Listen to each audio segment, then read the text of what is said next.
todas y todos, bienvenidas, bienvenidos. Hola, ¿qué tal? Hola, hola. ¿Cómo están? ¿Todo bien por acá? ¿Y Qué ustedes? bueno. Bien, todo bien, gracias.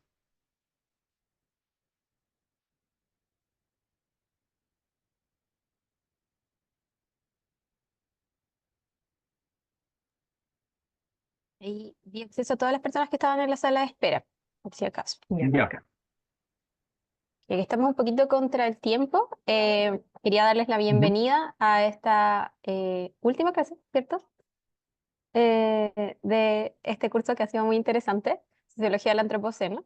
Muchas gracias a todos quienes pudieron asistir hoy día, incluso con el cambio de día y hora.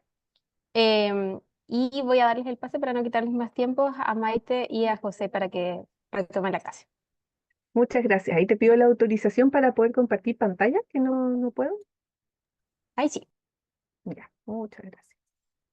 Yo puedo partir con una cosa que fue una pregunta que me parece que hizo Sol, no estoy seguro, en la clase anterior, con respecto a los derechos reales de conservación. No sé si fuiste tú, Sol. Ahí estuve leyendo un poco. Bueno, a lo que entendí es una cuestión bien jurídica, se basa en una ley del año 2016. Y al menos lo que a mí o sea, una de las cosas más relevantes creo que es que está sobre un bien inmueble, pero se puede, por ejemplo, si una persona, un privado, tiene una parcela o un campo más grande y quiere conservar cierto espacio físico dentro de ese campo, puede aplicar a un derecho real de conservación. Lo real, por ejemplo, la palabra real en ese caso es una cuestión bien jurídica que es símil como un título de dominio, por ejemplo. Yo lo que entendí por la ley, sin ser abogado, lógicamente, si hay algún abogado me puede contradecir todo, pero una cuestión importante que me pareció importante es que puede conservar un espacio dentro de un predio privado, por ejemplo. También lo puede aplicar el Estado, también puede ser el sector público, o si no, otra alternativa es conservar ciertos atributos del área. Incluso atributos, yo lo que leí incluía atributos no solamente ecológicos, sino que también arquitectónicos, por ejemplo. Supongamos, más vinculado, más que el patrimonio natural, puede ser también vinculado al patrimonio cultural de un espacio también. Y lo otro es que pude leer algún tipo de polémica que se ha suscitado en torno a los derechos reales de conservación y las parcelaciones en espacios rurales. Ahora, según un artículo que leí, es que habían dos artículos en CIPER, por ejemplo, que hablaban sobre el tema. Uno vinculaba estos derechos reales de conservación como alguna forma que podían ser utilizados para hacer parcelaciones, que al final iban a ser con otros fines, no sé, habitacionales, qué sé yo. Pero después había un abogado que un poco refutaba ese argumento y decía que no, eran dos cosas diferentes y que si en algún caso eso era ocupado para otros fines que no fueran la conservación, en fondo el que incurría en un problema ahí era la autoridad pública, digamos, que había mal interpretado la ley. Así que bueno, eso es todo lo que pude averiguar, Sol. Pero claro, me pareció que yo me recurría a la ley básicamente, entonces era una cuestión bien como jurídica, legal, muy novedoso además porque es del año 2016, recién tiene 8 años. Y bueno, repito, lo que más relevante para mí es como que se puede conservar un espacio dentro de un espacio que no es completamente un área protegida, por ejemplo, sino que un predio privado puede aplicar este derecho de conservación, real de conservación y conservar cierto atributo o un territorio dentro de ese espacio. Eh, Eso. Muchas gracias, José, muchas gracias. De nada. Entonces, bueno, sí, esta es nuestra última clase. Además, hoy día 3 personas generosamente se ofrecieron a presentar algunas experiencias que habíamos solicitado, así que va a ser muy breve por nuestra parte. Así que iniciamos. Eh, Primero, como siempre, una mega corta síntesis de lo anterior, de la clase anterior.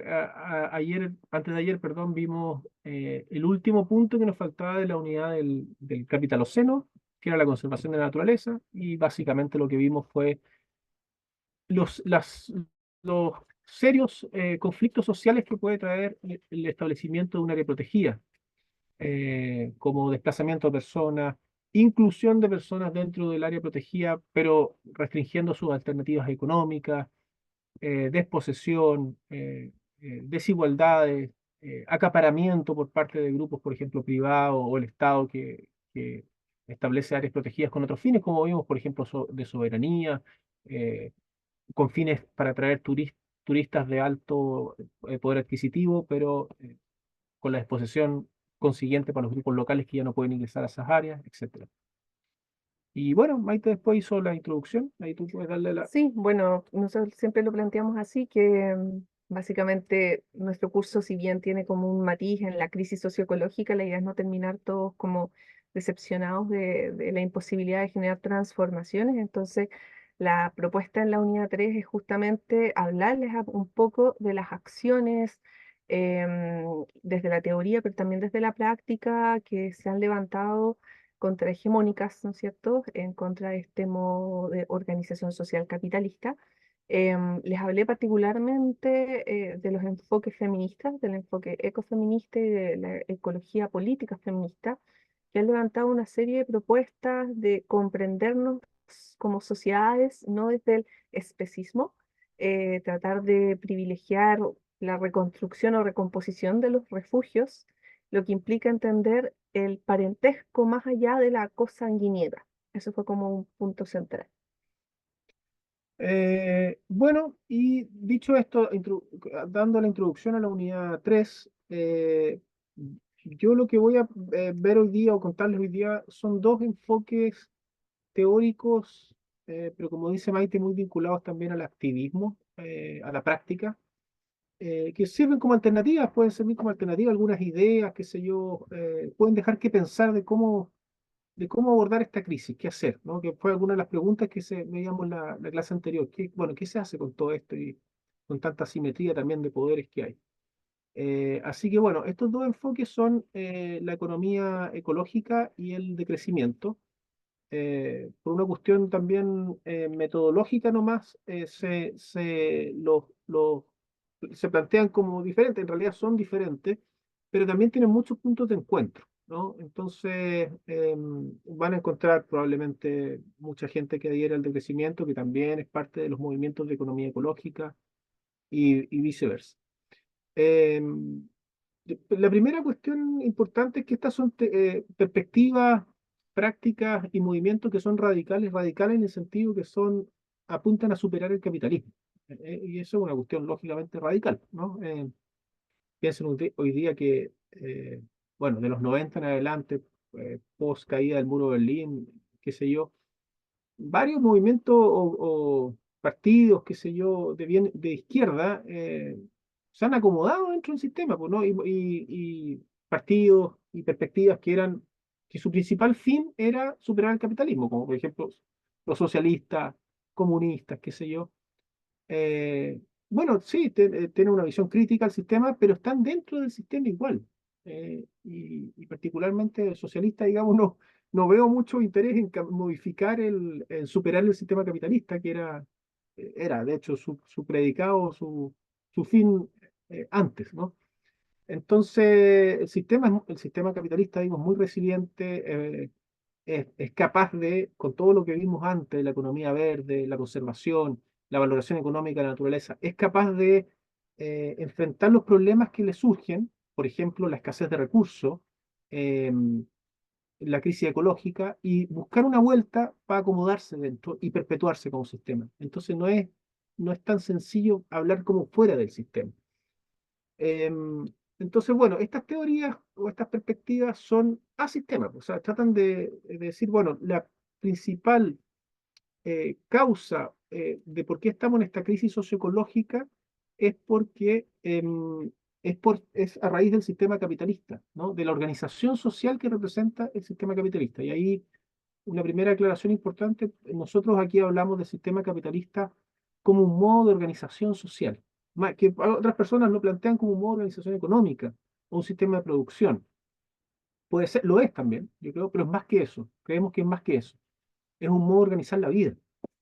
Y eso hace que sea más complicado incluso modificarlo porque las personas adoptamos ciertas prácticas que están dentro del sistema, ¿no? Entonces, y bueno, y también dentro del sistema capitalista existen, para ir como desglosando conceptos, existen expresiones de este sistema capitalista, expresiones temporales y espaciales. Y por ejemplo, hoy día una de las expresiones del sistema capitalista es el neoliberalismo, que tiene algunas características particulares, estando dentro del sistema, que otras expresiones más antiguas del sistema no lo tenían. Por ejemplo, el comercio internacional, el predominio del mercado por sobre el Estado, la privatización. Todas esas son cuestiones que son bien como achacables a esta expresión que es el neoliberalismo, digamos, a partir de los 80 o 70 en el caso de Chile, pero que no es lo mismo que el sistema capitalista. El sistema capitalista es más amplio y se basa en cuestiones más profundas, digamos, como la privatización, como la explotación de explotados y explotadores, qué sé yo, de distintas formas, ¿no? Tal vez hoy día, bueno, sí también, pero tal vez hoy día no tan aparentes como antes. Eso no quita una cosa por la otra. Mm. La plusvalía, etcétera, Y aspectos culturales también. y aspectos culturales también. Entonces, es complicada la cosa. Algunos autores como Jason Moore, por ejemplo, hacen tiene un libro muy bueno que se llama Capitalism in the Web of Life, o sea, el capitalismo en la red de la vida, eh, que plantea que el sistema capitalista uno se lo puede ver como como la película Matrix, ¿no? Una cosa así, que es como el sistema es la codificación de todas las relaciones. Entonces, no es solamente cuando uno dice, y es la organización de la naturaleza, ¿no? La naturaleza incluyendo lo humano. No solamente cuando uno dice los impactos ambientales sobre el ecosistema, ya, eso es una forma de verlo, no es la forma que lo ve Jason Moore, por ejemplo, em, sino que es que todas nuestras relaciones sociales están a través de una red, ¿no? Nosotros nos movemos a través del sistema. Es otra manera como una perspectiva diferente, ¿no? No es que no es que la naturaleza primero está allá y la estamos dañando, sino que todas nuestras relaciones van creando la naturaleza. Y estas relaciones, la organización de estas relaciones, hoy día, le podemos llamar sistema capitalista. Es la forma en que se organizan las relaciones entre humanos y naturaleza, y a veces incluso entre otras eh, especies de la naturaleza porque han sido permeadas por el sistema, ¿no? Por ejemplo, a través de la creación de áreas protegidas. Entonces, bueno, la última aclaración antes de entrar aquí en la diapositiva es que yo me parece que lo dije en una clase, en la primera o segunda, economía ecológica no es lo mismo que economía ambiental. También ahí muchas veces se ocupan como sinónimos y bueno, y no lo son. La economía ambiental es una rama de la economía neoclásica que surgió por ahí por la década del 30 y que lo que hace básicamente es tratar de cuantificar en términos económicos, es decir, ponerle precio a los impactos ambientales que ocurren a través de la producción y el consumo.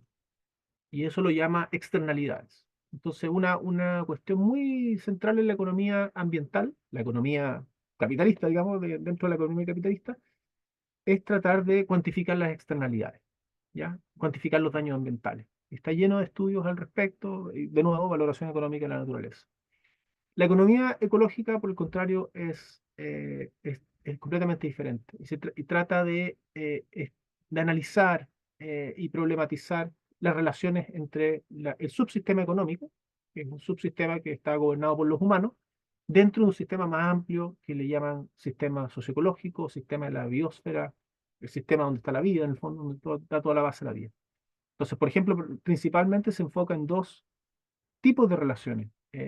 Los humanos extraemos recursos, energía y materiales de la naturaleza. Bueno, ¿cuánto extraemos? ¿Cómo extraemos? ¿Qué impacto tiene esa extracción? Y en el otro lado del esquema, digamos, está lo que aportamos de vuelta a la naturaleza una vez que utilizamos toda esa energía, todos esos recursos y materiales para la producción de bienes y servicios económicos. Bueno, cuando esos bienes y servicios económicos dejan de ser útiles, aportamos desechos a la naturaleza. Y esos desechos son, qué sé yo, impactantes también en la naturaleza. Van degradando los ecosistemas, etcétera. Un poco a eso se dedica, en términos muy, muy generales, digamos, hay sub cosas también dentro de eso. la economía ecológica. Y la economía ecológica, muy importante también, trata de evitar la métrica monetaria. ¿Mm? O sea, están muy conscientes de que el dinero no es suficiente para medir estas cosas. Entonces, buscan muchos términos relacionados con la energía, que tiene mucho más sentido en realidad. ¿Cuánta es la energía que me demanda un proceso? ¿Cuánta es la energía que estoy sacando de un ecosistema? ¿Qué capacidad, qué biocapacidad tiene un ecosistema de regenerarse? Lo que veía un poco con la huella ecológica, por ejemplo, y los impactos ambientales. Bueno, todos esos términos, todos esos indicadores han sido creados por economistas ecológicos, ¿ya? Y esa es la primera declaración. Entonces, bueno, un poco de historia de estas perspectivas. Yo diría que la economía ecológica, acá si ven ¿cómo se llama esto? A la derecha de su pantalla. A ver si ahí sí. Está un libro que fue muy famoso en los 70, no me acuerdo si el año 71 o 72, que se llama The Limit to Growth, los límites del crecimiento, que fue publicado por un grupo de investigadores encabezado por Donella Meadows, este grupo se llamó el Club de Roma. Y ellos en ese tiempo alertaron sobre la crisis, imagínense, hace 50 años atrás, alertaron sobre la crisis socioecológica global, cuando nadie hablaba de sustentabilidad, ni siquiera existía el concepto, o muy vagamente.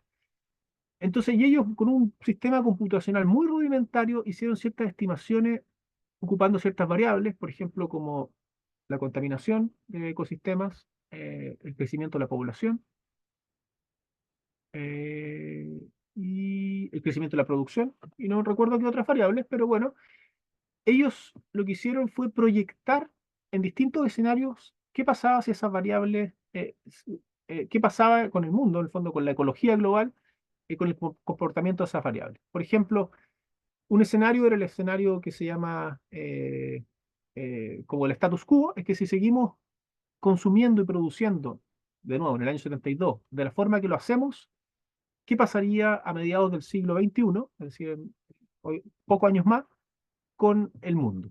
Otra forma es decir, bueno, si vamos a ver tecnología por tecnología que sea más verde, por ejemplo, más amigable con el medio ambiente, ¿qué pasaría? Y bueno, y si se intensifican los daños ambientales, se intensifica la producción, el consumo, qué sé yo, y los impactos, ¿qué pasaría? Bueno, es bien completo en el fondo en cuantificar esos escenarios.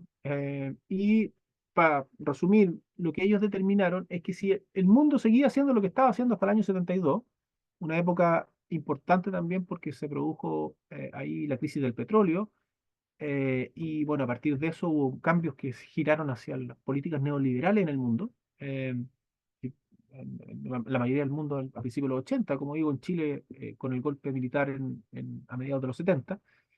Y ellos, el Club de Roma, en este estudio determinó que iba a haber un colapso a mediados del siglo XXI, si seguíamos haciendo lo que seguíamos haciendo.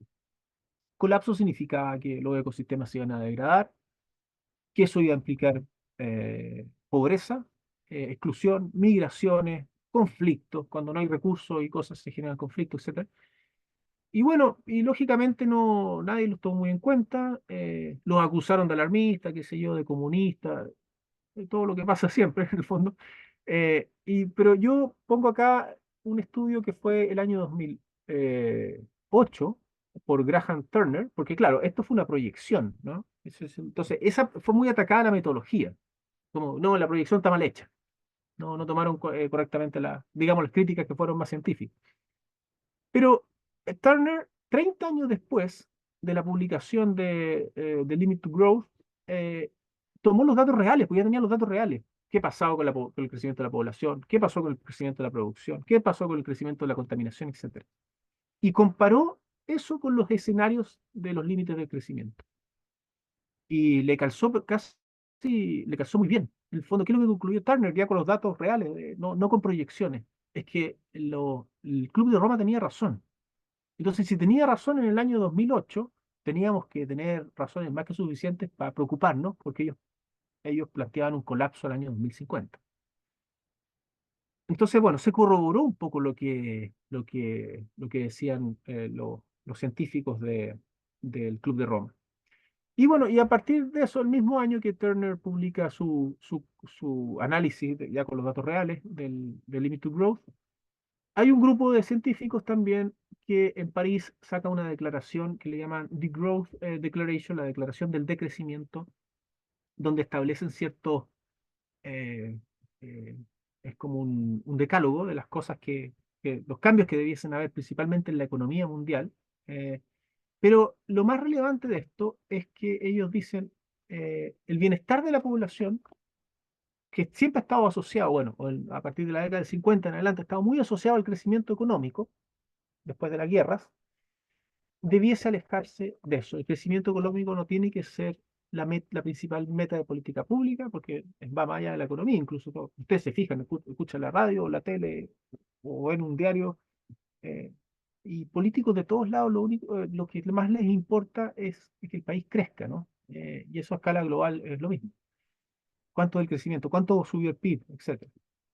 Em, pero bueno, estos científicos del crecimiento dicen, no, eso no debe ser porque el crecimiento económico está muy asociado a la degradación ambiental. El crecimiento de la economía está muy asociado a la degradación ambiental, como tratamos de mostrar con Maite en las clases anteriores, ¿no? Entonces, bueno, ellos dicen que en el fondo el bienestar de la población tiene que como desmaterializarse en el sentido de que no puede seguir dependiendo de los crecimientos económicos. Y también se hacen cargo un poco de las injusticias, diciendo, bueno, hay países, por ejemplo, principalmente países africanos, Sudamérica y parte de Asia, donde todavía no alcanzan un mínimo piso de lo que se pudiese considerar un bienestar material, las personas que viven ahí. Por tanto, esos países sí pueden crecer. Los que no pueden seguir creciendo son los que ya han crecido mucho, ¿no? Todo lo que se conoce de nuevo como los países desarrollados. Y entonces ellos dicen que esos países tienen que decrecer en términos reales económicos. O sea, su economía tiene que bajar, no subir. Y eso debe ser la meta de política pública. Eso debe ser el parámetro de éxito.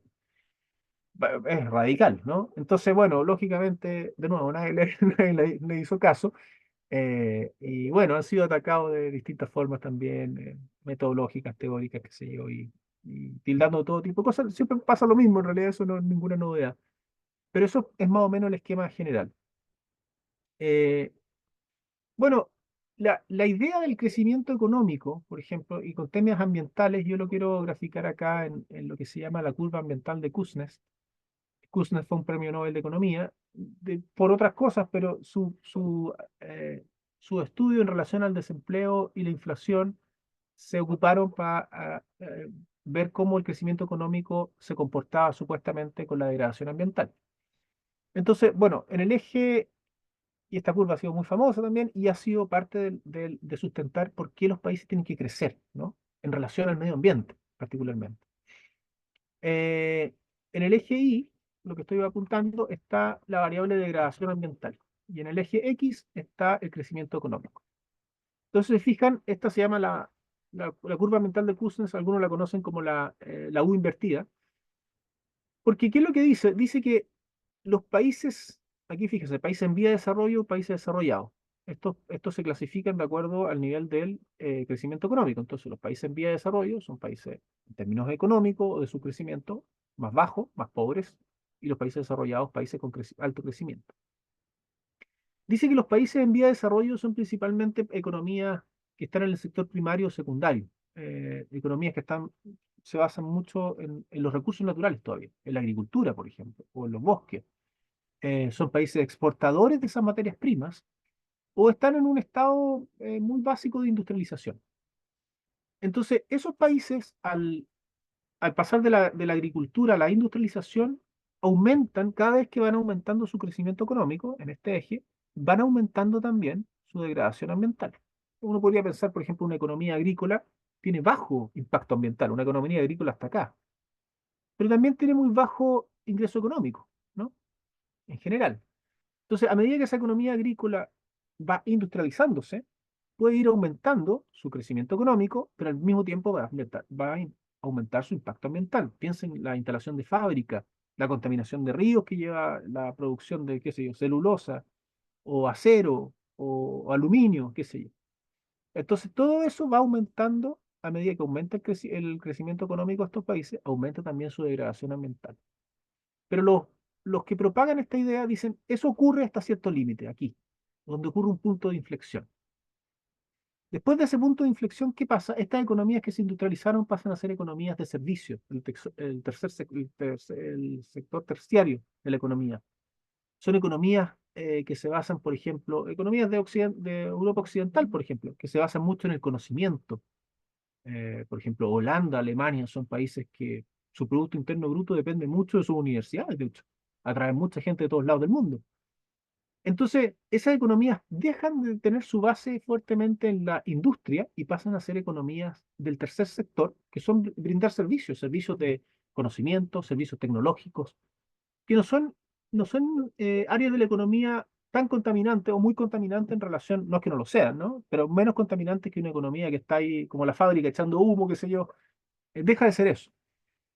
Y eso siguen aumentando su crecimiento económico, siguen en porque son cuestiones, la imagínense, la tecnología, el conocimiento son cosas caras que traen harto beneficio económico a los países, pero como dejan de tener una base en la industrialización, pasan a ser economías que contaminan menos, y por eso la curva se invierte.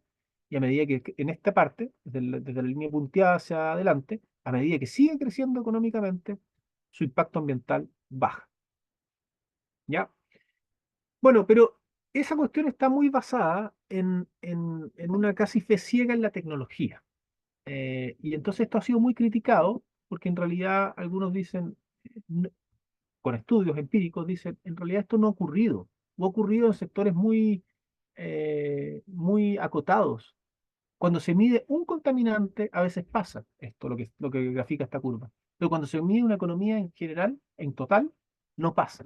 Eso es lo que indican los estudios también. Entonces, ha sido un poco desechada esta idea, algunos todavía la sostienen, la mantienen. Ha sido desechada esta idea que en el fondo, ¿cuál es lo que está detrás de esto? Es que mayor crecimiento, ¿qué es qué es la señal que le dan a los países, de nuevo, que están aquí? Digan, usted crezca, crezca, crezca, crezca, que en algún momento va a llegar acá. Y ahí va a dejar de contaminar y va a seguir creciendo. Pero bueno, los estudios, como digo, no corroboran esta idea y muchos estudios, cuando se mira la totalidad de una economía, lo que corroboran es que esta curva sigue aumentando, en el fondo.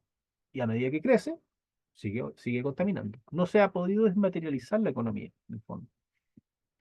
Así que, bueno, eso es lo con respecto a esta curva. Me parece que... mm, ¿ese? Y después pasa. Ahí ya, ahí está. Los problemas tecnológicos, a propósito. Y contrario a estas ideas, yo le quería mostrar un indicador que ha sido eh, a partir de una publicación también, muy conocido dentro de la economía ecológica. Como les decía antes, la economía ecológica no está con la economía convencional, entonces empezaron a crear sus nuevos indicadores. Hay muchos indicadores, uno de ellos es la economía ecológica, por ejemplo, que vimos, pero hay muchos otros. Y bueno, coincidentemente, un economista chileno murió hace poco tiempo, eh, el profesor Manfred Magneff, muy conocido. Él desarrolló una teoría a partir de datos empíricos que le llamó la teoría del umbral. ¿Qué es lo que planteaba él? Decía, bueno, el crecimiento económico en relación al bienestar de una sociedad sirve hasta cierto punto, y ese es el umbral.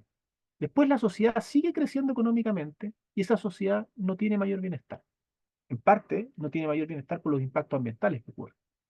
Y otra parte también en partes sociales, porque el crecimiento económico no va a explicar la felicidad de las personas. Pues todos necesitan una base material, pero no crecer infinitamente. Ese es otro punto importante. La economía neoclásica plantea un crecimiento infinito de la economía. Cada año la meta es crecer más. Entonces, bueno, el profesor Magneff, junto con otros economistas ecológicos, han planteado hace muchos años que es absurdo plantear que una economía crezca infinitamente dentro de un sistema planetario infinito, con límites conocidos, el planeta Tierra. Entonces no se puede crecer infinitamente. Bueno, al mismo tiempo, Herman Daly, un economista ecológico norteamericano, con otros, sacaron casi paralelamente a esta teoría del umbral del profesor Magneff una publicación que es esta, donde crearon un nuevo indicador para medir el bienestar de una sociedad. Ellos le llamaron el Index of Sustainable Economic Welfare, sería así como el índice de bienestar económico sustentable. Y lo compararon con cómo se comportaban distintas economías. Esto es una muestra nomás. Acá está Estados Unidos, Alemania, el Reino Unido, Austria, los Países Bajos, y Suecia. Tiene la muestra de países más grande. Compararon cómo se comportaba el crecimiento económico en el tiempo, medido a través del Producto Interno Bruto, con este nuevo indicador que ellos crearon, el Index of Sustainable Economic Welfare. ¿Qué le incluyeron a este indicador? Bueno, cosas que son realmente absurdas en el índice del Producto Interno Bruto. Bueno, primero lo que está en los gráficos, para que ustedes lo entiendan mejor, lo que está en la línea gruesa más destacada, más en negro, es el Producto Interno Bruto, y lo que está en línea punteada es este nuevo indicador creado por estos economistas. Y esto no, el crecimiento, el Producto Interno Bruto, yo lo dije también en una clase, es el valor económico de todos los bienes y servicios producidos en un país en un año. Eso es, ¿ya? Se valoran económicamente y, claro, se cuestiona un poquito para precisarlo más aún, todo lo que se le restan las importaciones y se le suman las exportaciones, ¿ya? Es lo que se produce dentro del país. Ya sea que se produce por extranjeros dentro del país, por ejemplo, minería privada canadiense dentro de Chile, está contabilizada dentro del Producto Interno Bruto. Pero, por ejemplo, si hay si hay mucho, y eso incluye al sector privado y al sector público, si hay un desastre ecológico en el país, y ese desastre ecológico implica un mayor gasto del Estado en términos de una reparación ecológica, se contabiliza como positivo dentro del Producto Interno Bruto. Si hay producción forestal y esa producción forestal es altamente impactante con el medio ambiente, se contabiliza positivamente dentro del Producto Bruto porque son exportaciones forestales. Y eso suma. Entonces, el Producto Interno Bruto aumenta. Entonces, ¿qué es lo que hicieron con este nuevo indicador estos economistas ecológicos? Dijeron, no, pues estas cosas hay que restarlas. Todos los impactos ambientales hay que restarlos porque eso es negativo, lógico. Se restan. Los males sociales también se restan. Por ejemplo, delincuencia, qué sé yo, narcotráfico, qué sé yo, todo se resta también. Entonces, se ajusta el indicador. Ahora, hay otros indicadores que se han creado que salen de la lógica de sumar y restar, como acomodar este es un indicador más bien de que eh, ajusta el Producto Interno Bruto. Hay otros indicadores de la economía ecológica que están en otra lógica, incluso sin valorizarlo económicamente. Pero bueno, esto es un buen análisis.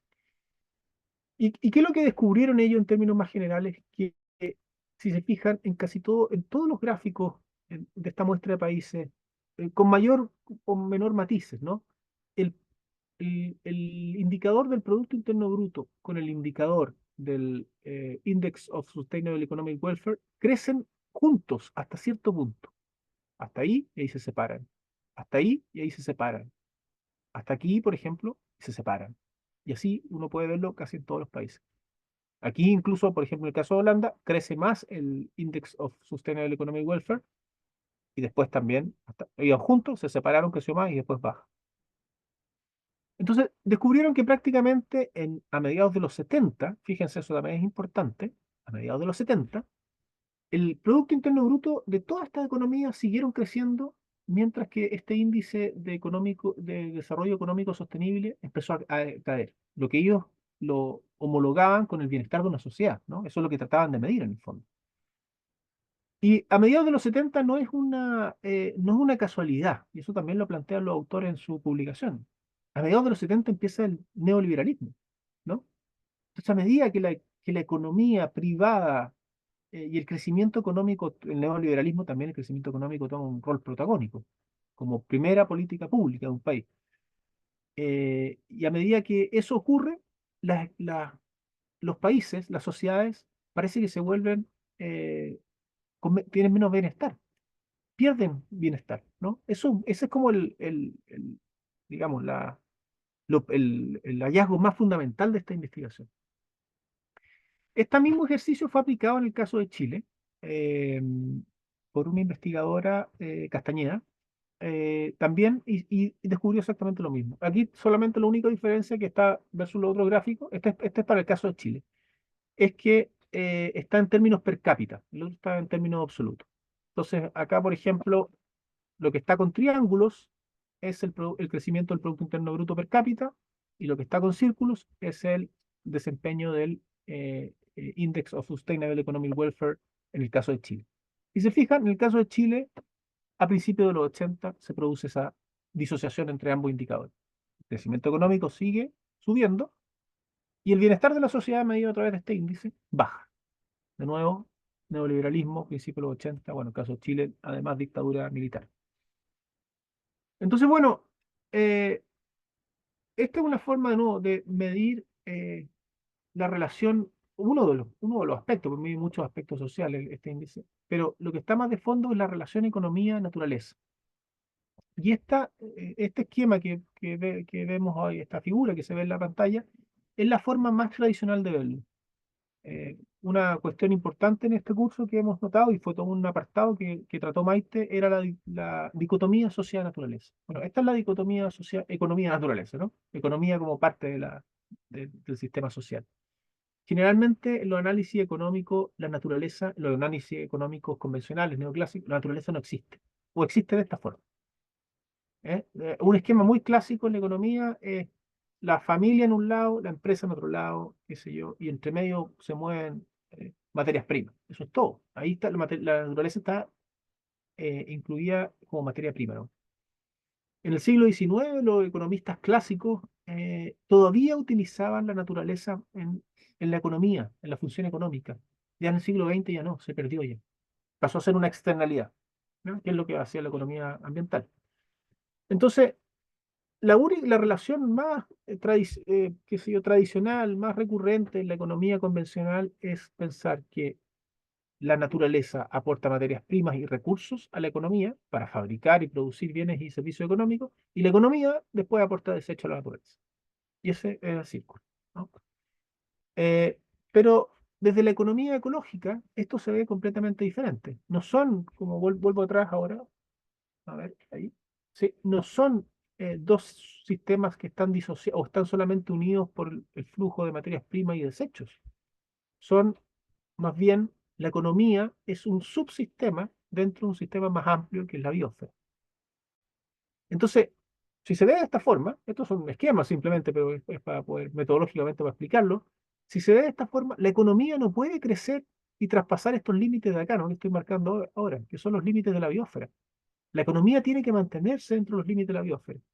Y con una política de crecimiento económico permanente, lo que hace la economía es crecer. ¿A partir de qué? De esto, ¿no? De obtener recursos, materias primas. Y no solamente obtenerlos y procesarlos, sino que en los modos de obtención, los modos de extracción son altamente impactantes. Entonces, esta biosfera se va agotando también. Es como para ejemplificarlo, estos límites blancos de la economía van subiendo, pero al ser tan degradantes los métodos de extracción, los límites blancos de la biosfera van bajando. Entonces, al final se van a encontrar en un punto intermedio, porque la biocapacidad del sistema se agota, ¿ya? Entonces, es una forma de verlo completamente diferente. Bueno, esta es lo que está en el libro La huella ecológica, lo plantea de esta forma, es lo mismo, donde la economía está disociada, fíjense, el dibujo es clave en eso, la economía está fuera de esto que es el sistema natural. Y de aquí saca recursos y acá luego aporta desechos. Em, pero bueno, en todas estas divagaciones, qué sé yo, y vueltas de soluciones, de nuevo volviendo al profesor Max Neff, eh, él, eh, él plantea, que es lo que vamos a ver ahora, plantea una nueva forma de desarrollo, ¿no? Y para explicar esa nueva forma de desarrollo, yo lo primero que me gustaría es poner la definición de desarrollo sustentable, ¿no? Que está utilizado ampliamente. Todo hoy día, todos los países, todas las empresas, todo el mundo apela al desarrollo sustentable. Y la definición de nuestro futuro común de las Naciones Unidas del año 87, que estableció esta idea del desarrollo sustentable, dice, es aquel desarrollo que permite satisfacer las necesidades actuales sin comprometer las habilidades de las generaciones futuras de satisfacer sus propias necesidades. Y aquí hemos remarcado dos conceptos, si se fijan, necesidades por un lado y futuras. A partir por el segundo. Futuras, ¿por qué? Porque esto pone una cuestión de justicia intergeneracional. Quienes están por nacer no están aquí ahora para tomar decisiones políticas. Entonces, los que están tomando ahora, o nosotros, o todos que tomamos decisiones, somos quienes estamos poniendo en juego qué tanto van a poder satisfacer o de qué forma van a satisfacer sus necesidades los que vienen, ¿no? o los que están muy chicos y todavía no pueden tomar esas decisiones. Y el otro término son necesidades, y esto es clave en la teoría del desarrollo de escala humana porque se basa en las necesidades. Una cosa, yo siempre hago la pregunta en los cursos, pero como tenemos más tiempo acotado hoy día, voy a explicarlo así nomás. Las personas siempre plantean que las necesidades son primero infinitas y que cambian. Que cada persona puede tener su necesidad y puede ser diferente completamente a la de otras personas. Que cada población de un lugar puede tener sus necesidades y puede ser diferente a otras. Las latitudes del mundo se supone que tienen distintas necesidades, ¿no? Por ejemplo, necesidades de la gente que vive en lugares muy fríos, todo el mundo diría que no son las mismas que las personas que viven en los trópicos. Y en un mismo lugar, un grupo humano va cambiando sus necesidades en el tiempo. Por un ejemplo muy clásico, las personas hoy día piensan que, por ejemplo, el celular es una necesidad, ¿ya? Un artefacto que es una necesidad, versus que lógicamente hace 60 años no existían celulares, por tanto no era una necesidad, o un vehículo, qué sé yo, lo que sea. Bueno, la primera cuestión disruptiva de la teoría del desarrollo de escala humana es que dice que las necesidades humanas, ahí está la definición de Max Neff, dice, las necesidades humanas son fundamentales, son finitas, pocas y clasificables. ¿Ya? Las necesidades humanas son fundamentales, son las mismas en todas las culturas y en todos los periodos históricos, desde que somos seres humanos. Lo que cambia a través del tiempo y de las culturas es la manera o los medios utilizados para la satisfacción de las necesidades. Y esta cuestión es clave, no es solamente semántica, porque lo que está diciendo primero, para avanzar en la discusión, es que todos tenemos las mismas necesidades, las mismas. Y la forma en que tenemos de satisfacerlas son las diferentes. Entonces, si buscamos formas de satisfacerlo que no sean ecológicamente impactantes, ahí está la decisión política, ¿no? ¿Cómo fabricamos o desarrollamos artefactos o economías que sean capaces de producir satisfactores de las necesidades, pero no necesidades, ¿no? Bueno, Max Neff hizo una matriz de necesidades. Y acá están. Hay dos formas de catalogarlas. Eso lo pueden revisar después en el libro de Max Neff, El desarrollo de escala humana. Pero yo no me voy a ocupar hoy día, también por el tiempo, de las columnas, que es una de las formas de catalogarlas, sino que es la forma de catalogarlas en las filas. Entonces, según Max Neff, las necesidades humanas son las siguientes: subsistencia, protección, afecto, entendimiento, participación, ocio, creación, identidad y libertad. Los autores, porque eso Max Neff con Elizalde, eh, plantearon también que, lo dicen en el libro, que potencialmente podía haber son 9, podía haber una décima necesidad humana, que era la necesidad de trascendencia. Pero no la pusieron porque, insisto, ellos dicen estas necesidades son desde que somos Homo sapiens, la misma. Entonces dijeron, bueno, en ese momento tal vez los Homo sapiens primero no estaban tan ocupados o pensando tanto en su necesidad de trascendencia. ¿Ya? Hoy día tal vez sí. Pero, entonces, fijan, estas son las necesidades. Lo que está dentro de las celdas son satisfactores de necesidades. ¿Ya? Eh, y bueno, y después, una tercera derivada de esto es que esos satisfactores de necesidades se nutren de artefactos económicos, bienes económicos que sirven para satisfacer las necesidades. Por ejemplo, yo tengo necesidad de subsistencia y para la subsistencia yo necesito una red de construcción de vivienda que me sirve para mi subsistencia. La red de construcción de vivienda es un satisfactor de las necesidades, no es mi necesidad de subsistencia. O una red de alimentación. Y luego esa red de alimentación necesita bienes económicos, necesita alimentos, por ejemplo. ¿Ya? En el caso de la vivienda necesita casas. Esos son los bienes económicos. Pero la casa no es mi necesidad de subsistencia. Yo tengo necesidad de afecto y para satisfacer esa necesidad probablemente ocupo un celular, por ejemplo. No sé. O otra forma de afecto. Pero la otra forma es un satisfactor. No es la necesidad es afecto. El foco en la división entre necesidad y satisfactores cambia todo el foco del asunto, ¿no? Disocia la cosa y uno le permite pensar en la producción de bienes económicos que no son la necesidad, son los bienes económicos que ayudan a los satisfactores de la necesidad. Y así sucesivamente. Bueno, el libro es muy interesante ahí, sobre todo capítulo 2 sale todo esto muy bien explicado. Y es un libro corto además, por si quieren leer. Muy brevemente, el otro perspectiva, qué sé yo, es el de crecimiento, más moderno que la 20 años más o menos, un poquito menos incluso, que la... No, igual antes había planteado. Latouche es uno de los principales promotores franceses del decrecimiento. Y bueno, se hace mucho el símil con con el caracol, ¿no? Entonces, la idea es que si en la arquitectura de un caracol, si se van incluyendo más, el caracol desarrolla su concha hasta incluir cierto número de espirales, ¿no? Si el caracol incluye más espirales en su concha, la concha que le sirve como protección ya no le va a servir de protección, seguramente lo va a matar, le va a caer encima. Y esa misma analogía la ocupan para la economía. O sea, la economía debe crecer, pero para satisfacer, no, las necesidades que se plantean antes y de forma amigable, sustentable con los ecosistemas. Pero si sigue creciendo, nos puede llevar a un colapso, que es lo que planteaba al comienzo de la clase. Em, y básicamente lo que plantea el decrecimiento es, y lo voy a explicar en este gráfico, es que acá está el tamaño de la economía y acá está el tiempo, ¿no? Esta línea punteada en este gráfico le llaman la capacidad de carga del planeta. En el fondo, ¿cuánto es lo que el planeta puede soportar de que sigan extrayendo materiales? Lo que vimos en los indicadores de nuevo, de la huella ecológica, qué sé yo. ¿Cuánto puede seguir soportando que se extraigan materiales, materias primas, etcétera?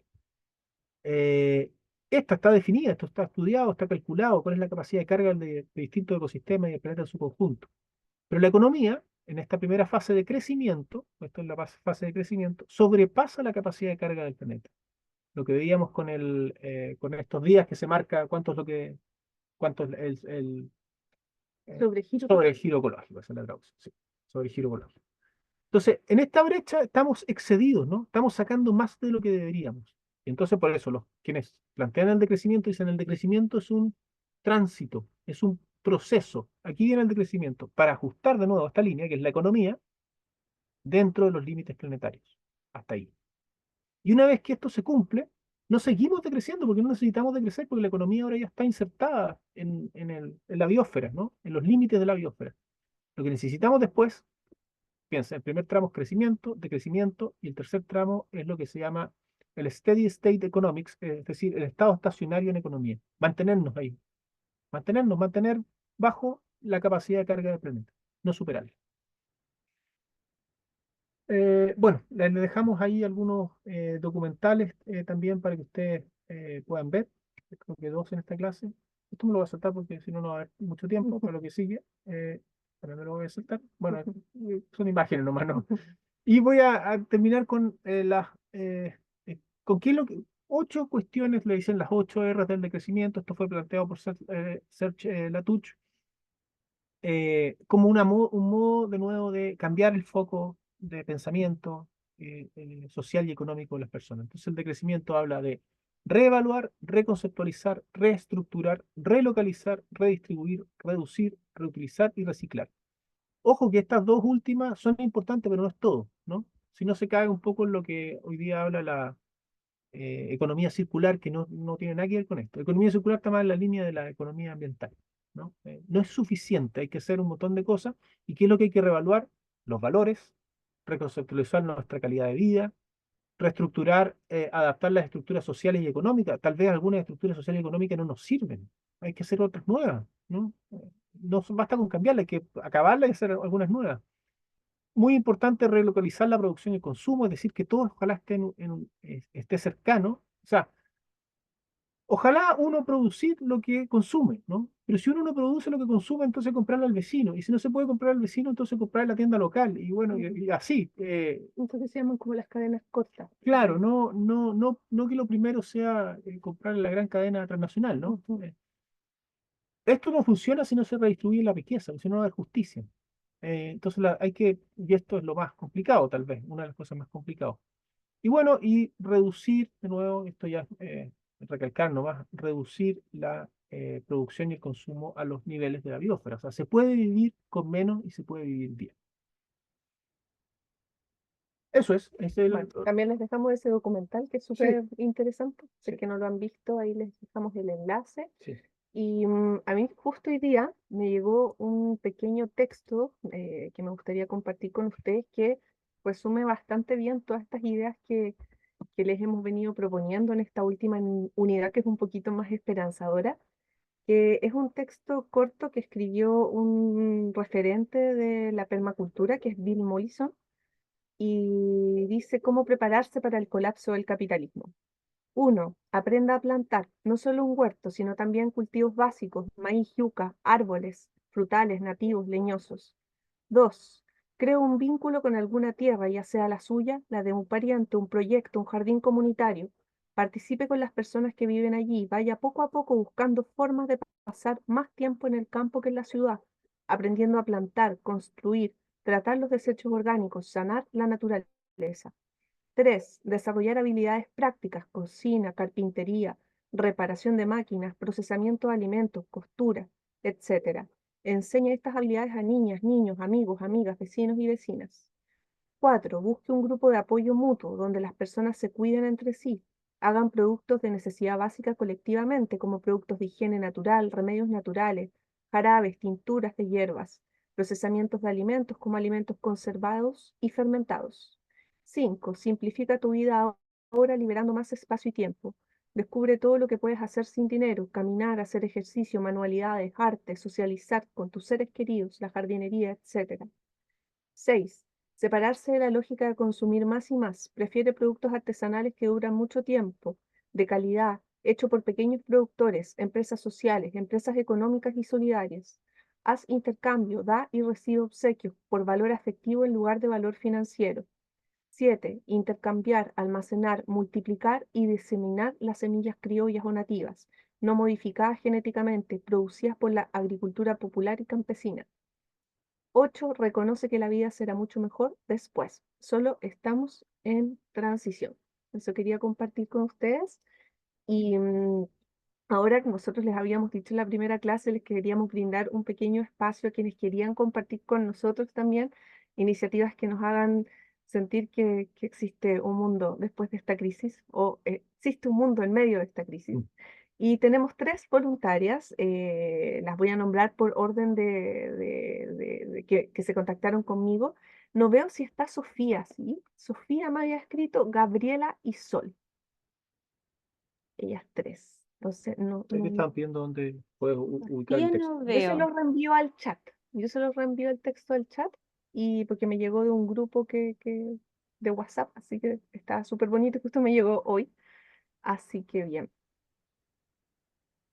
Sí, sí, está nomás. Por lo- Sí, por lo que veo conectado veo a Gabriela y veo a Sol, pero no veo a Sofía. Yo Que era la tampoco. otra persona, ¿cierto? Bueno, ¿Podemos Bueno, partir con alguna voluntaria? sí, cualquiera de las dos que quiera contar su experiencia brevemente en lo que nos queda. claro. Por orden de pantalla yo veo primero a Sol. Ya Si soy. quieren, Gabriela. si quieren parto yo, ya. Yo les voy a contar una experiencia, voy a compartir pantalla, ¿ya? Yo hice, la verdad es que un mix de,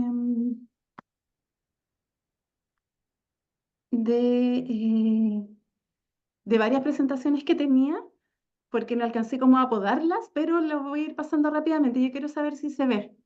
Sí, Sí, ahí sí se se ve. ve. Sí, ahí Ah, se ve se ve, Sí. perfecto. ya.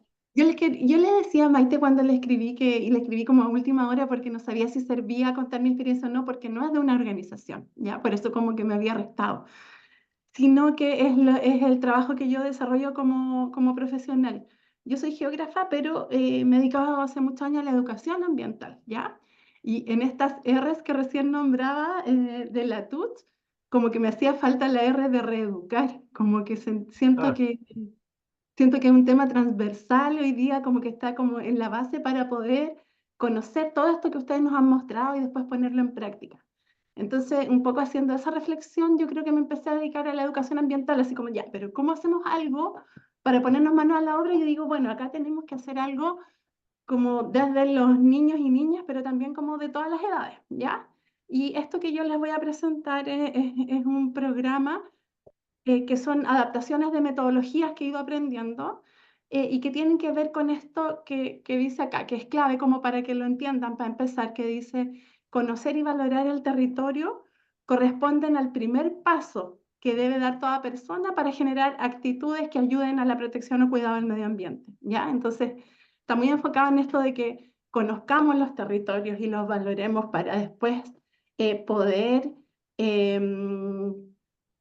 organizarnos y poder contribuir a todo esto que está pasando y que ustedes nos han mostrado, ¿ya? Y si bien todo el mundo yo siento que como que en algún momento menciona la importancia de educar respecto a estos temas, siento que el tema de la educación ambiental es un tema que es como bastante marginal. Por ejemplo, en el Ministerio de Medio Ambiente es un departamento, ya el ministerio tiene poco financiamiento, pero el departamento tiene así un financiamiento con unos programas que no tienen nada de plata como para promover sus programas de forma masiva.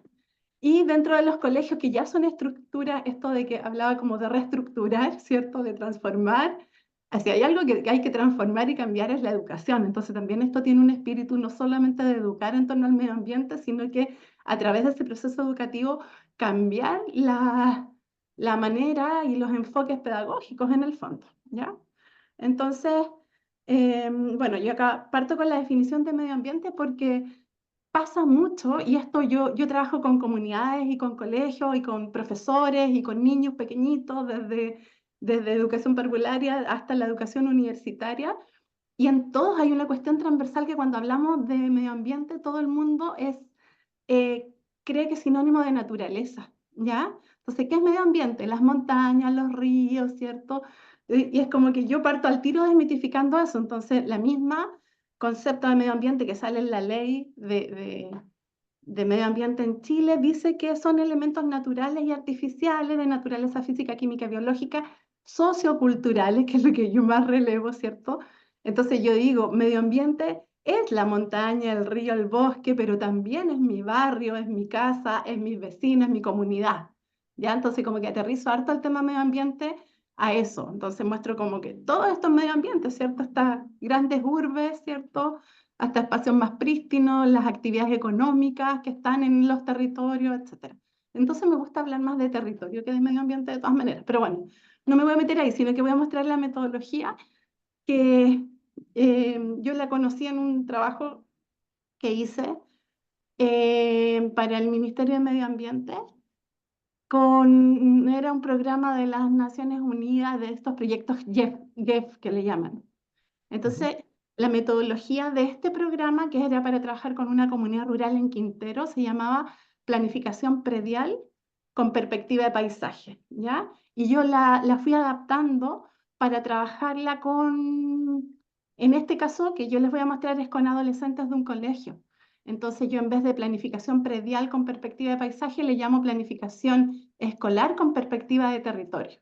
¿Ya? Entonces, ¿cómo planificamos, cierto? A través de lo que hacemos en las diferentes asignaturas que están separadas, cómo hacemos proyectos interdisciplinares, miradas en el territorio. Entonces esto como que baja este currículum abstracto a un currículum que tenga que ver con la realidad del entorno del colegio, para que los estudiantes puedan conocer el territorio y poder hacer un aporte también a lo que está sucediendo en ese territorio en términos de conservación, regeneración, etcétera, ¿ya?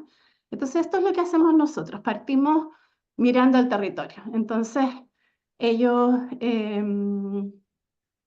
partimos haciendo un trabajo con fotografías aéreas o con mapas, o que ellos vayan haciendo un mapa de cómo perciben y cómo ellos localizan los diferentes aspectos del territorio a través de un mapa, ¿cierto? Van identificando desde cuáles son las zonas rurales y urbanas, pero también las de desarrollo económico, agrícola, comercial, etcétera. Y se van preguntando ellos mismos, ¿cierto? ¿Cuáles son los beneficios que aporta el paisaje?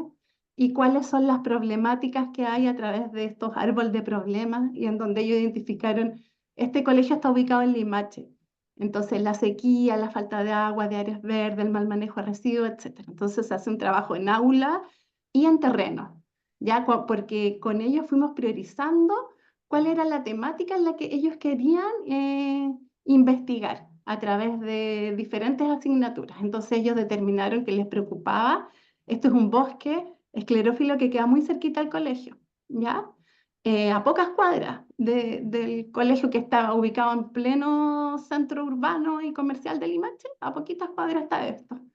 De hecho, esta loma, que esto además es parte de la Reserva Mundial de la Biosfera, la Campana Peñuela, ha tenido como a los pies de estas lomas un desarrollo inmobiliario con unos edificios que yo de solo mirarlo decía, ¿qué va a pasar aquí? Claro, y hoy día, un día como hoy tan lluvioso, efectivamente está la escoba. Entonces, ¿cuál es la idea? Es que los estudiantes puedan conocer el territorio, ¿ya?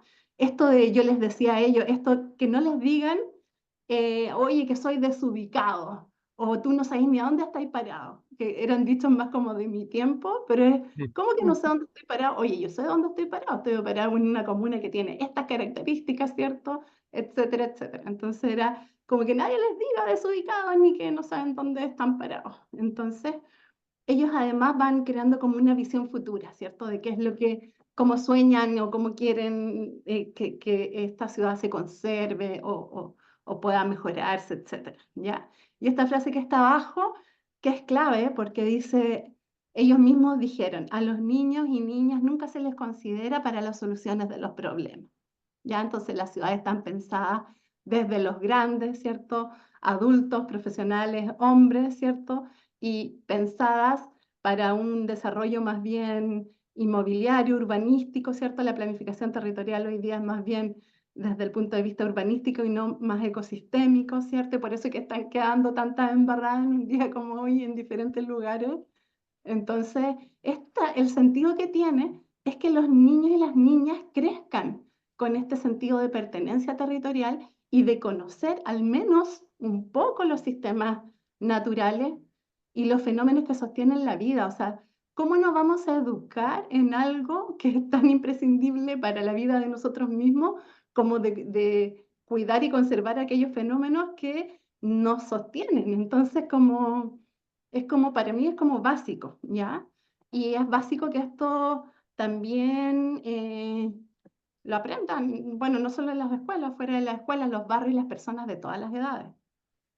Entonces ellos se empiezan a como empoderar del tema, empiezan a hacer propuestas y empiezan a difundir los resultados de las investigaciones que van haciendo. Entonces ellos mismos les cuentan a los profesores y son protagónicos del proceso todo el rato. Este es como un consejo de profesores con las familias también del colegio y fueron contando los aspectos de su trabajo como en mapas. También fueron a un seminario regional de educación ambiental a contar su experiencia, en fin, ¿ya? Hacemos paralelamente un trabajo con los profesores, porque los profesores también tienen que mirar el territorio, porque ellos, para poder hacer más contextualizadas sus clases, eso se trata de que el profesor de artes, matemáticas, lenguaje, pueda llevar el territorio a sus clases. Si es lenguaje, será a través del desarrollo de las noticias, los cuentos, los cómics, o independiente del objetivo de aprendizaje que tenga que desarrollar en matemáticas, estadísticas, operatorias básicas, etcétera, ¿ya? Yo sostengo de que el territorio puede entrar en todo el currículum. No hay nada que no podamos hacer. Bueno, estas son ideas que salieron desde ellos mismos, desde las diferentes asignaturas de cómo podían incluir el territorio. Entonces, bueno, los terrenos tomaron muestras y trabajaron en artes, en unos herbarios preciosos, en ciencias, hicieron una investigación, se hicieron una pregunta de investigación basada en el método de indagación que tenía que ver con recoger datos a través de una plataforma online, recogían datos de precipitación y datos de temperatura de este lugar donde fuimos a ver, que es el Cerro La Huenca, donde fuimos a terreno y tomaron estas muestras. Ellos tomaron datos satelitales de precipitación y temperatura de los últimos 15 años y se dieron cuenta cómo las temperaturas habían disminuido y las temperaturas habían aumentado y las precipitaciones habían disminuido y cómo eso afecta, ¿cierto?, en este fenómeno que ellos observan en el bosque, que es de este pardeamiento, porque el bosque de toda esta zona, bosque esclerófilo, ya no es tan verde como es más bien café, etc. Entonces, ellos analizan los datos en gráfico. Acá el profesor tenía que ver estadística, entonces son estadísticas con datos reales que ellos mismos tomaron y hicieron sus pósters después que los difundieron en una actividad del colegio. Eso, en términos así generales y rápidos, no me quiero pasar. Hay otra experiencia acá. La próxima etapa y lo que venía este año es que los estudiantes se relacionan y forman alianzas con el territorio vinculados a esta temática para realizar proyectos de mejora, en este caso reforestación, vivero en el colegio, etc. pero yo no sé si eso se va a desarrollar porque el financiamiento, al menos para mi trabajo y mi asesoría, quedó como medio en stand-by, entonces estamos viendo otras formas de poder hacerle seguimiento a eso, ¿ya? Y acá también quería muy rapidito mostrarle, no sé si puedo tomarme 2 minutitos más, Sí, Sí, dale nomás, Sol. ¿sí? Ya. Entonces, esta metodología es algo parecido, pero a otra escala, que es una metodología que se llama Tierra de Niños y Niñas, que nace en Perú, en la Asociación para la Niñez y su Ambiente de Perú. Y esta metodología a mí me encanta, y tiene que ver de cómo los niños y las niñas pueden diseñar, rediseñar o repensar algún espacio que puede ser el patio de la escuela, pero también puede ser cualquier otro espacio, ¿ya? Entonces, la metodología se trata de que cualquier niña, niño o joven que cuida o promueva la vida y la biodiversidad en espacios desde medio metro de tierra será reconocido porque contribuye al bienestar de su país y al planeta. Y ellos en ANIA hablaban de esto de un indicador de desarrollo, que un indicador de desarrollo no sea solamente la población económicamente activa, sino que la población ambientalmente activa y que en eso se incluyera a los niños y niñas que estaban haciendo estas cosas.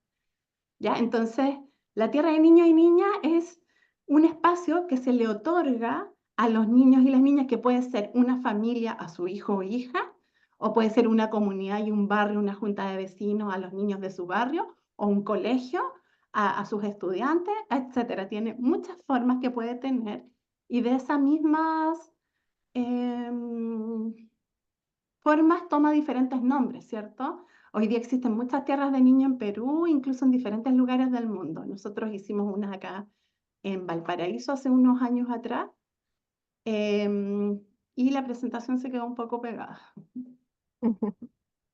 Así que no sé cómo hacerlo para avanzar. Pero bueno, dependiendo de dónde esté la tierra de niños, se llama tierra de niños, la plaza de los niños, la playa de los niños, la montaña de los niños, etcétera, etcétera. Niños y niñas. Se me quedó pegada la presentación. Bueno, Pucha, no sé, no sé no si sé va a cómo. avanzar, pero lo que les mostraba en las siguientes imágenes es un poquito la metodología paso a paso, que por ejemplo incluye, lo primero es una etapa motivacional para el grupo de niños y niñas, que se hace de diferentes maneras, ¿cierto? Desde cuentos, dependiendo de la edad de los niños, o también pueden ser adolescentes. Se les motiva, digamos, a cuidar esta tierra, ¿ya? Luego se hace un traspaso oficial de la tierra, y eso significa que hay un traspaso por escrito, que no significa que le entreguen títulos de dominio ni nada por el estilo, sino que se traspasa para que ellos sean guardianes y cuidadores del lugar.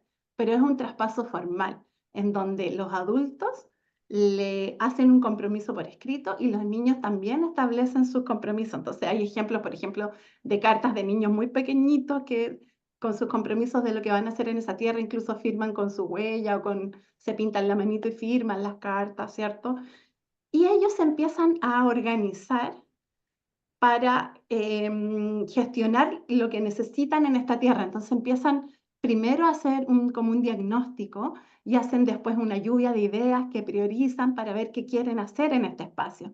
En este espacio queremos hacer una plaza, queremos tener árboles, un huerto, pajareras, queremos tener lugares para jugar, para sentarnos, lugares para escondernos, para jugar, etc. Y ellos empiezan a hacer un dibujo, ¿ya? Y este dibujo después con la ayuda de los adultos se va armando un diseño que después ellos tienen que ver cómo gestionar. Entonces, por ejemplo, ellos piden los árboles a la CONAF con cartas hechas ellos mismos, que ellos las firman y van y las llevan y le dicen: señor director regional de CONAF, somos la tierra de niños, y se ponen un nombre. Hay todo un cuento organizacional, un tema organizacional. Mm. Se ponen un nombre: yo soy la tierra de niños, somos la tierra de niños tanto, y tienen incluso estas como poleras o ciertas identificaciones. Ellos hacen un logo, lo dibujan ellos mismos. El profesor de artes del colegio o un diseñador conocido lo lleva a una cuestión más bonita digital que usan en todas sus gestiones. Entonces hay un componente de no solamente de cuidar un espacio determinado, sino que también organizacional súper fuerte. Y hay un aspecto que es súper importante y que Ania así lo muestra, que es el protagonismo de las niñas y niños en todo momento. O sea, acá los adultos acompañan, Entonces yo pienso, pucha, si esto lo pudiéramos, voy a dejar de compartir pantalla y quizás voy a volver a compartir. Si esto lo pudiéramos desarrollar, ¿cierto? Desde chiquititos, efectivamente, que nos podamos conocer los territorios, ¿cierto? Cómo funcionan. Si conocemos cómo funcionan, no nos vamos a atrever después, independiente de la función que nosotros tengamos como adultos, seamos empresarios, seamos trabajadores, no nos vamos a atrever a mover esos equilibrios porque sabemos que van a ir en contra de nosotros. Vamos a aprender a organizarnos, vamos a aprender autogestión y todo eso se puede aprender desde niños y niñas. Entonces, ese es un poquito el sentido de estas propuestas. Y voy a hacer un Oye, último muchas intento gracias. nomás. Ah, ya. O igual estamos un poquito con el tiempo, Vale, Sol, para ya, que también Gabriela tenga un momento. Me encantó la experiencia que contaste. Acá justamente en Panguipulli hay toda una red de educación ambiental que está tratando de buscar alternativas, metodologías, así que te voy a escribir por interno a ver si puedes compartirnos un poquito lo que comentaste ahora. ya, Sí, eso, bueno. perfecto. Gracias, Sol, por tu experiencia. Y bueno, que presente Gabriela, por favor, y después, si quedan algunos minutitos, podemos redondear ahí, Claro, y hacer hacer una breve comentarios discusión. generales. Muchas gracias. Súper, muchas gracias. Hoy estuve muy de acuerdo en muchas cosas que dijo Sol, sobre todo en la importancia de la educación ambiental, porque hay como una especie de cerco informativo, ¿cierto?, en los grandes medios de masa acerca de todo este tema ambiental y su gravedad. Entonces, sí, pues la educación ambiental tiene como esa función de, como de eco, de ampliar las personas que pueden estar conscientes. Nosotros acá en el territorio decimos la educación ambiental es una educación para la acción, que es un poco también lo que presentas tú, o sea, no es para saber por saber, nosotros queremos saber para actuar, ¿cierto? Entonces esa conjugación también es bien bonita y súper productiva también. Bueno, yo les quería comentar acerca de dos experiencias en las que participo. Una es la cooperativa solar de Macul, eh, que bueno, en este momento ya cumple como un año que nos estamos reuniendo y en este año ya formalizamos, o sea, nos convertimos en una cooperativa formal. Fue todo un proceso súper acompañado desde unos proyectos con financiamiento de origen alemán, entonces vemos como todas estas cosas se van como entretejiendo. Red Genera es el equipo técnico que acá nos ha acompañado en la parte técnica, nos ha capacitado, ¿cierto?, en la energía solar, en la ley 21.118 de generación distribuida. Para los que a lo mejor no conocen mucho del tema, se trata de una planta solar que instala una comunidad, un colectivo, en este caso una cooperativa, pero podría ser un sindicato, podría ser, no sé, cualquier tipo de colectivo con personalidad jurídica. Entonces se gestiona, también como decía Sol, se gestiona, se organiza y se instala y se pone en funcionamiento una pequeña planta solar que cubre el consumo energético de todos los socios y las socias, ¿ya? Entonces, bueno, se supone eso está regulado por ley, que uno inyecta, ¿cierto?, toda esa energía a la red de distribución y después la compañía te descuenta todo lo que produjiste, ¿cierto?, en este espacio comunitario. Entonces, bueno, las personas no necesitan estar como conectadas con un cable con estos paneles, ni vivir cerca, es algo que tiene que ver, que hace como, en este caso, Enel, la distribuidora. Y bueno, ha sido todo un proceso también de algo bien desafiante, que es cómo uno se organiza con un colectivo, con un grupo, cómo nos motivamos todo el tiempo, persistimos, ¿cierto? Porque hemos recorrido como un camino así como con harto trabajo, largo, etcétera, pero hasta el momento ha funcionado súper bien. Eh, Así que eso quería compartir, que son como posibilidades que también existen en la ciudad, que tienen que ver también con la organización cooperativa, que le agrega como otro tema, ya que también es como súper estructural, o sea, como salimos del individualismo, ¿cierto? Y somos capaces de destinar un tiempo, ¿cachai? Y un trabajo a un tema que no tiene nada que ver con, no sé, po, la plata, qué sé yo. En general, la gente que participa, a pesar de ser vecinos, vecinas, están súper motivados con el tema medioambiental. Yo creo que es algo que a pesar del cerco informativo, la gente intuye, ¿cachai? Sin ser gente muy política, ni muy académica, ni nada, como que intuye que hay que tener precaución, que hay que hacer un cambio de día. Así que eso por un lado.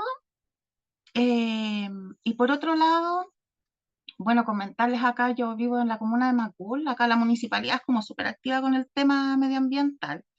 Eh, Hace poco fue una escuela de líderes ambientales, entonces esto generó todo un curso, que son como 40 personas, entonces después de este curso va a hacer una intervención práctica a una calle, intervino una esquina que estaba como eriazo, hicieron regeneración, ocuparon técnicas de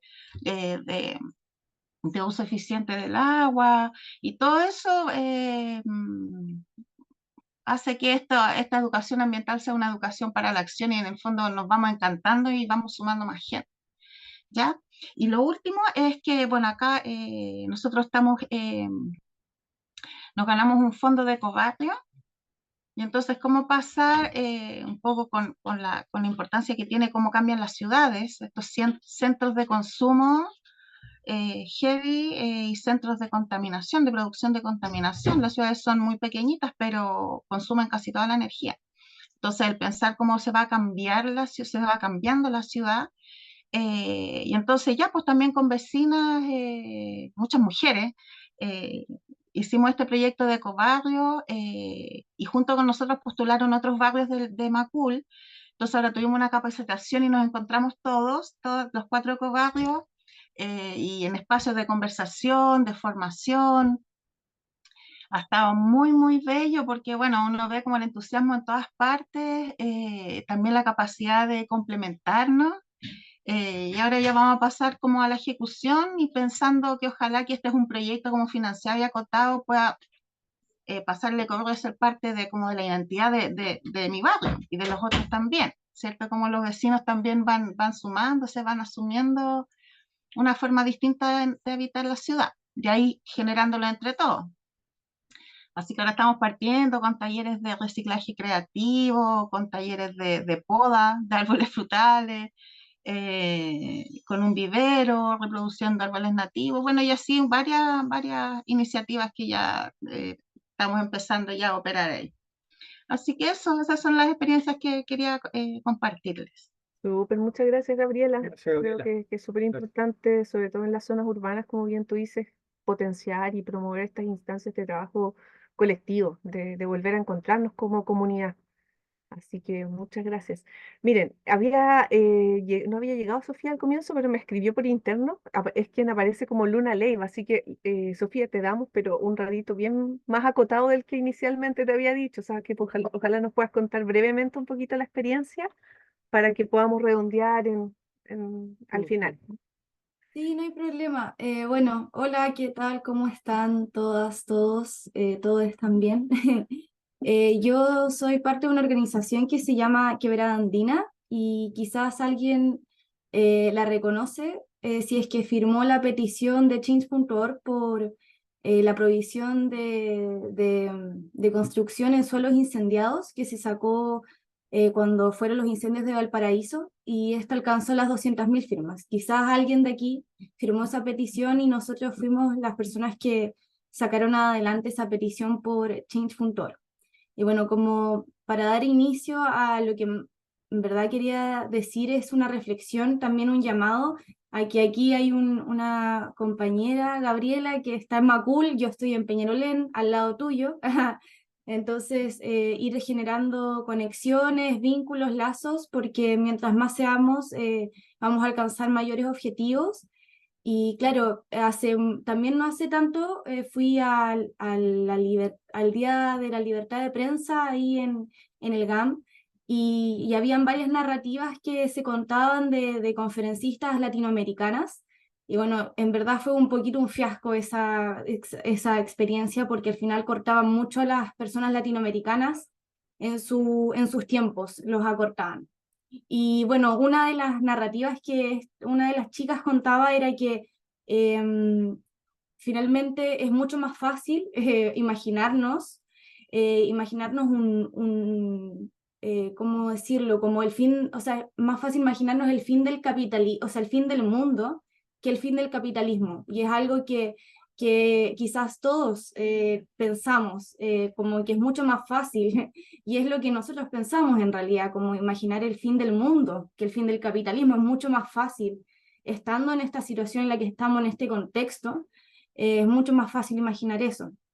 Entonces, eh, la semana pasada, Geraldine, me acuerdo, no sé si está acá, hizo también una reflexión y como que expresó sus aprensiones de que, claro, hay un mundo de poder que se nos viene encima, ¿no? Como estos poderíos que finalmente nos pasan a llevar. O sea, imagínense que el pueblo mapuche está hace 500 años luchando y ni siquiera ha podido, con esa lucha tan unida, poder derrotar a poderes que son realmente, que van más allá de un gobierno local, de un gobierno nacional, sino que hay algo mucho más allá de eso, como un ser superior, ¿no? Como que algo que es bien, cuesta derrotarlo. Entonces, yo creo que aquí poniendo más la cosmovisión de Quebrada Andina, que dejo abierto la convocatoria también a quien se quiera sumar a la organización de manera online, que también está esa posibilidad de poder compartir, de hacer conservatorios, o sea, conversatorios, es que, claro, como es difícil ser positivos, quizás no se trata de ser positivos, quizás no se trata de salvar la Tierra, no se trata de salvar el planeta porque ya hemos extinto más o menos, o se han bajado las poblaciones de vertebrados un 60% desde 1970. Es algo que va como muy en caída, entonces yo creo que más que ser positivos, más que salvar el planeta, yo creo que es compartir una experiencia fundamental, una experiencia elemental, que es compartir la vivencia de la Tierra. La vivencia de la Tierra es finalmente que ella nos entrega infinitamente, inmensamente, y, y sigue entregando sin pedir nada a cambio. Y nosotros quizás también deberíamos compartir eso, ¿no? Como esa resistencia, sin quizás decir, oye, vamos a salvar esto otro, porque quizás puede parecer difícil. Y claro, yo quizás estoy exponiendo una cosmovisión más espiritual, que es compartir esa vivencia de la tierra, de resistencia, de entrega, pero al final, si estamos esperando con altas expectativas que las grandes empresas o el empresariado va a cambiar, es bastante difícil porque, bueno, en este curso estamos hablando de esto, ya estamos en el antropoceno, estamos en el capitaloceno, es algo que está, que existe, que no se puede negar, que no se puede tapar con nada mucho. Y también poniendo en otra cosa que también Quebrada Andina lo que hace es proponer un periodismo de soluciones a la persona que también era Geraldine, que la semana pasada habló de las forestales. Bueno, como adelantando un poco, si es que alguien llega a seguir la página, em, también nuestras decisiones como consumidores son realmente importantes. Por ejemplo, el papel higiénico. El duopolio forestal de Arauco y CMPC se encuentra en todo nuestro supermercado. Cada compra de papel higiénico, que es una compra que hacemos, que nuestra demanda es muchísima, todas las semanas, todos los meses, de hecho, los chilenos somos el primer país latinoamericano en comprar papel higiénico y productos tissue, y el 14º a nivel mundial. Entonces, nosotros podemos dejar de contribuir al capital de esas empresas también. Podemos dejar de contribuirle. Ahora está la empresa Bumba, que es un papel higiénico de bambú. Hay otras, en el mercado online se encuentran un sinfín de productos que son papel higiénico de reciclado, 100% reciclado. Entonces eso, hay que también nuestras decisiones como consumidores son realmente importantes para generar un cambio, sobre todo si es que estamos ahí en contra de las grandes empresas que hacen todo este desastre. Eso. Muchas gracias, Sofía, por la Gracias, explicación. muchas gracias por la... Vamos a seguir allá a Quebrada Andina a buscar información. Bueno, estamos ya terminándolo. Yo quería decir nomás que, bueno, primero me alegro de que hayan terminado ustedes el curso, que hayan terminado con su experiencia, digo, Mm. tanto Sol como Gabriela y Sofía, Sofía Luna, no sé, Luna, no sé. Pero me alegro porque, bueno, o sea, algunas cuestiones claves que al menos yo me quedo con su experiencia de distintas áreas, digamos, pero el cooperativismo y la articulación de redes, yo creo que eso es clave hoy. Em, es clave para ambos lados, digamos, para los poderosos que están en una parada y para la gente que está en otras paradas, ¿no? Como la experiencia que ustedes muestran. Mm. Y otra cuestión y bueno, y hay también ahí, Maite puede explicar más, pero hay toda una, ahí sí pueden, o tal vez lo han leído, pueden leer a Kropotkin, que él habla mucho del cooperativismo, y bueno, como De una, hecho, tiene un libro que se llama sí, Apoyo Mutuo. el apoyo mutuo, por ejemplo, Búsquenlo, es muy bueno. y lo habla a nivel también y fue como una alternativa a la visión darwinista de la selección natural, ¿no? Y de la competencia, que es lo que primó finalmente también en la ciencia social. Pero eso es fundamental también, incluso para la evolución de las especies, a ese nivel de fundamental. Mm. Y una cuestión, bueno, me gusta mucho también escuchar experiencias que tienen relación con las ciudades. Bien dijo, creo que fue Gabriela o Sofía, no recuerdo, que mencionaron también, claro, las ciudades son muy pequeñas en términos de superficie, si uno ve todo el mundo, pero son altamente demandantes de energía, materiales y recursos. De ahí está el proceso de urbanización es un proceso que es endógeno al capitalismo. Y bueno, por ahí la creación de ciudades también.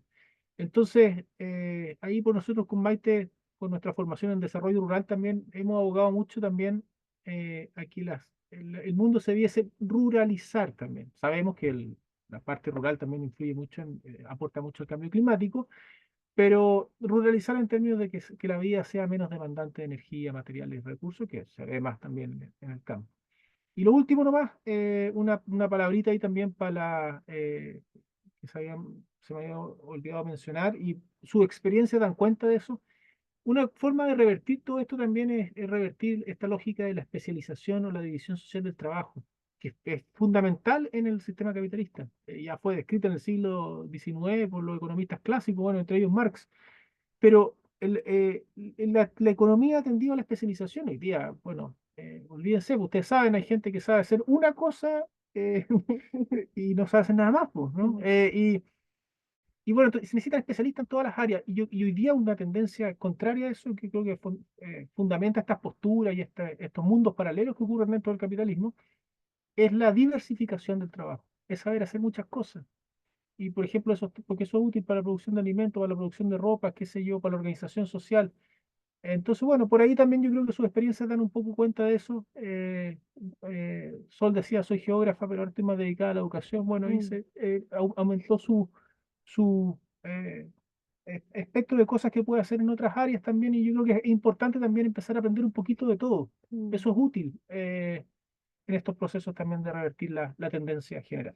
Sí, sobre todo también darle espacio, voz a quienes siempre han sido marginados y me gusta mucho eso del trabajo que propone Sol, porque al menos yo siempre lo he visto muy desde el ámbito del feminismo de los pueblos indígenas, pero no así también los niños, ¿no? Que no son ni siquiera una voz válida en los procesos de toma de decisión. Y sin duda, si uno piensa que está pensando en la sustentabilidad para ellos o ellas y ellas, es importante sin duda que se genere este tipo de instancia donde pueda demostrarse cuáles son sus inquietudes y sus compromisos con el planeta, por así decir. Yo les subí también dentro del documento del material una guía que fue una guía que surgió de una serie de agrupaciones de mujeres feministas en Chile que buscaba dar cuenta un poco de lo que hemos hablado hoy día, iniciativas, propuestas ciudadanas de base, no es de la política pública, que buscan primero resolver problemas súper cotidianos. O sea, tenemos ejemplos de mujeres que a partir de la sensación de hambre, de pobreza, generan colectivos de ollas comunes que no solamente permiten una alimentación basada como en una lógica cooperativa, sino empiezan a cuestionarse incluso temas del consumo más ampliamente, de la producción de alimentos, la autoestima de las mujeres pobladoras, lo necesario y urgente que es generar cohesión social.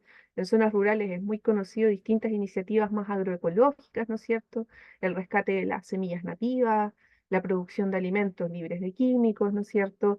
Hay muchas iniciativas también de artes y oficios, escuelas de arte y oficios, un poco lo que dice José, o sea, la idea es que sepamos hacer más y de todo, ¿no? O sea, no solamente acá delante de ustedes hay un economista o una socióloga, dentro de lo que nosotros hacemos también vamos generando otro tipo de conocimiento y hacemos otro tipo de prácticas también.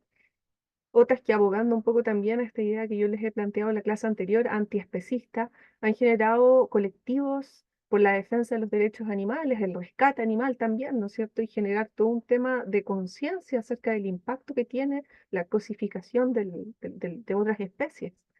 Eh, ha habido también casas de refugios, que son espacios seguros para mujeres víctimas de violencia, y son todo este tipo de descripción que aparece en este documento, iniciativas de base, que es lo que las hace, a mi juicio, más potente. Eso se los vamos a compartir.